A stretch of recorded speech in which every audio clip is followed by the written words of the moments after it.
I ventured deep into the heart of the untamed woods, my backpack slung over my shoulder and a sense of adventure in my veins.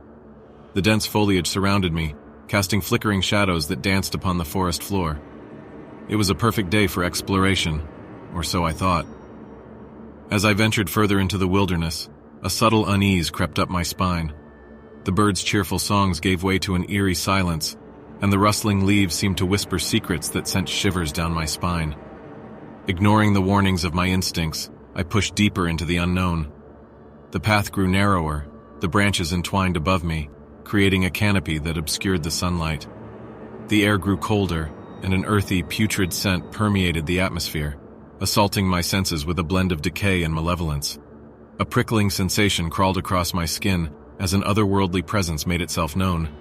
I could feel eyes upon me, unseen and menacing, watching my every move. My heart pounded in my chest, but an insatiable curiosity pushed me forward. A bone-chilling howl pierced the silence, its mournful cry echoing through the trees. I froze, my breath catching in my throat as I scanned the forest for the source of the haunting sound. The woods responded, alive with unseen movement, a collective gasp of fear that sent a tremor through the very ground. Then, through the thick foliage, I caught a glimpse of a figure. It stood tall and emaciated, with elongated limbs and sunken eyes that glowed with an otherworldly light. It was a Wendigo, a creature born of desperation and hunger, an entity twisted by its insatiable cravings. Fear coursed through my veins as the Wendigo advanced, its gait unsettlingly graceful. Each step it took sent shivers down my spine as if it were walking in perfect harmony with the dark forces of the forest. Its eyes locked onto mine, a malevolent hunger burning within their depths. My mind screamed at me to flee, to escape the clutches of this creature. But terror held me in place, rendering me paralyzed. The Wendigo's growl reverberated through the air, a guttural sound that resonated with my deepest fears. Summoning every ounce of willpower, I tore my gaze away, tearing myself from the Wendigo's predatory stare. Panic and desperation fueled my movements as I turned and ran, my footsteps pounding against the forest floor. Branches scraped against my skin, leaving trails of crimson in their wake. Yet despite my desperate escape, I could still feel the Wendigo's presence lurking in the shadows. Its sinister whispers echoed in my ears, tempting me to succumb to the darkness within. The hunger that dwelled within the creature infected my thoughts, sowing seeds of doubt and despair. Through the labyrinth of trees I pushed forward, my heart pounding with every step. The forest seemed to conspire against me, roots reaching out to ensnare my ankles, branches clawing at my flesh. But I would not succumb. Finally, I burst forth from the woods, gasping for breath as the sunlight greeted my sweat-soaked face. I collapsed to the ground, overcome with relief and exhaustion.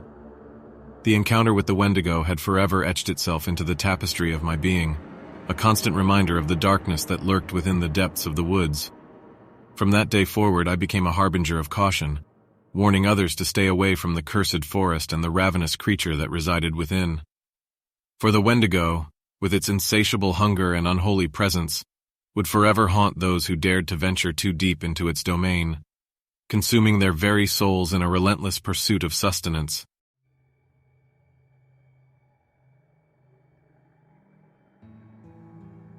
As I sit here, the flickering glow of my computer screen the only source of light in the room, I feel compelled to recount the events of that fateful night, a night drive that went horribly wrong.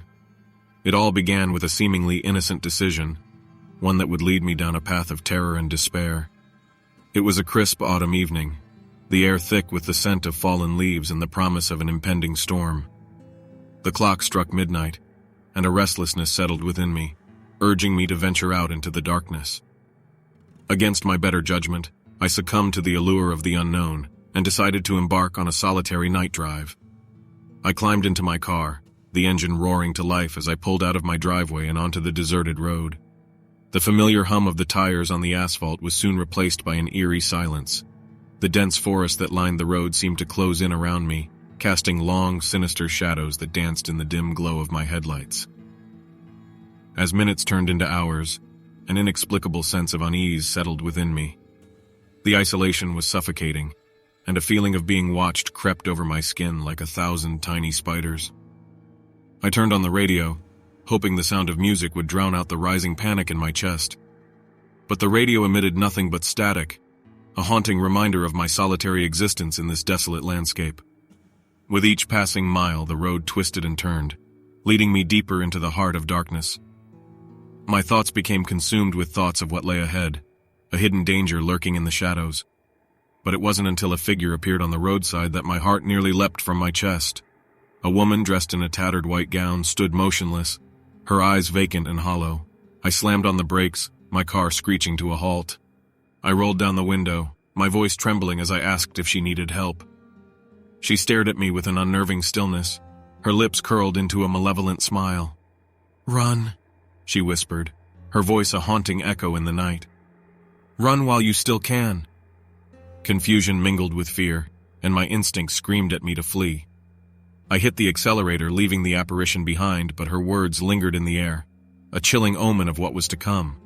Minutes turned into hours, and my desperate attempts to escape the nightmarish realm only led me deeper into its clutches. The road became an endless loop, twisting and turning in on itself, a labyrinth of despair from which there seemed to be no escape. Exhaustion weighed heavy on my eyelids, threatening to lull me into a trance-like state. It was then, in the depths of my weariness, that I saw it, a signpost emerging from the dense fog. My heart surged with hope as I read the words, "Exit ahead." But as I approached the exit, a sickening realization washed over me. The signpost repeated itself, mocking my desperate attempts to find an exit. Panic consumed me, and I drove faster, hoping to break free from the clutches of this sinister trap. And then, as if the universe itself reveled in my suffering, the storm that had been promised earlier unleashed its fury. Sheets of rain lashed against my windshield, blinding me to the road ahead. I gripped the steering wheel with white-knuckled intensity, my knuckles turning pale beneath the strain. In that moment of despair, a flash of lightning illuminated the darkness, revealing a sight that would forever haunt my nightmares.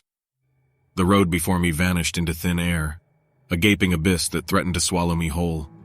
I slammed on the brakes, my car teetering on the edge, before hurtling into the void. My senses were overwhelmed as the car plummeted into an abyss of darkness. Time ceased to exist, and I was suspended in a realm of oblivion. When the chaos subsided, I found myself standing on a desolate road, surrounded by an unfamiliar landscape. As the realization sank in, a hollow laugh escaped my lips. The twist at the end of this nightmarish journey was my own revelation. I had unknowingly stepped into a realm where time and space warped, forever trapping me in a loop of endless night drives gone wrong. And so I wander, a spectral remnant of a night drive that went awry. Forever searching for an exit that may never come, forever lost in a cycle of torment and despair.